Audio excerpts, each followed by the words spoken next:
Good morning. Welcome to the program. Sky News can reveal the coalition plans to have nuclear power in the grid by 2035, 5 years ahead of what the CSIRO says is possible.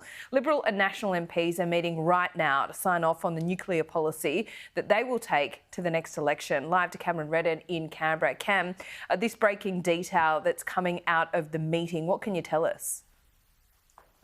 Yeah, we're still awaiting the all-important list of sites, Laura, but this coalition meeting underway right now, a historic moment, not just in the election campaign that is coming up, but also in the broader spectrum of Australian politics and the power grid. Sky News can reveal that under the coalition's plan that will be ticked off in that party room shortly, they will lock in 7 nuclear reactor sites, the first of which it wants in the grid by 2035, the second of which it wants in the grid by 2037. So in just over a decade, the coalition wants 2 nuclear power plants up and running and providing power to the grid. The CSIRO says that it won't be possible before 2040. The coalition believes it can operate 5 years ahead of that. The coalition will also tick off a plan to ensure that these power plants are not only government-owned and operated, but government-funded, that essentially taxpayers will need to foot the bill in order to build and establish Australia's nuclear energy industry. That plan will also include incentives for communities where these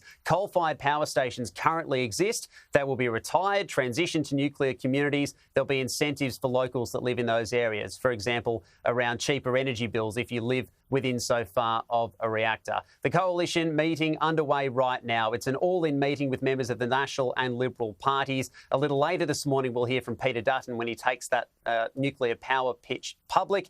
The Deputy Liberal leader earlier this morning laying the groundwork, saying that the more that the Liberal Party and the National Party talk about nuclear power, they believe the more people will come on board. We'll work through all that.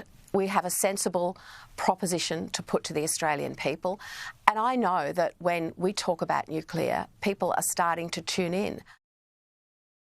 Yeah, interesting to see what happens out of this meeting, and we will get some of this detail. A lot of people will be hung up on the sites, but I think the overall plan and how this might work is what we are going to hear this morning. State premiers, I mean, they're all Labor state premiers on the mainland. They're daring him to try and overturn the existing nuclear ban, aren't they?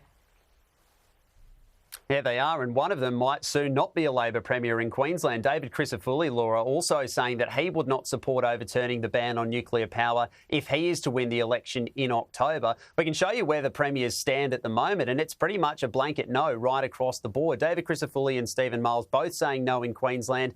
The Victorian Premier, Jacinta Allen, says her state will never welcome nuclear power under her watch. Roger Cook has pushed back against it in the West, and Chris Minns telling Sky News earlier, not only is he completely disinterested in the idea of nuclear power, where there could be plants in the Hunter region of New South Wales, but he's essentially daring Peter Dutton to try and overturn bans in New South Wales.